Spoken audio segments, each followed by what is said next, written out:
Evvela hamıya salam olsun. Bugün Zəfər bayramıdır.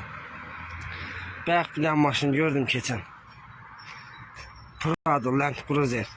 İçində bir cavan oğlan qoyub ki, yaşa Azərbaycan, yaşa Azərbaycan.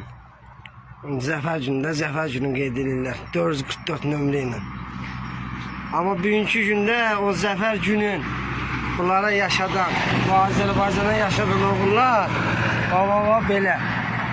belə sürünür. Özüm həm Qarabağ qazisiyəm, həm də şəhid qardaşıyam. Bu mənim vəziyyətim, gedib müharibə görmür. Kruzerdə yaşa Azərbaycan. Bu hansı ədalətdir? Biz hansı ədalətdən danışırıq, hansı haqdan danışırıq? Faktdır, həm şəhid qardaşım mən, həm qazim mən. Bilənlər bilir, tanıyanlar da tanıyır.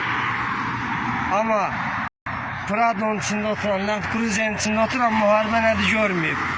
O yaşa Azərbaycana qulaq asır. Mən burada qışqıram ki, dəmir alıram, dəmir. Bu da bizim ədalətimiz, haqqımız. Bu da bizim dövlətimiz.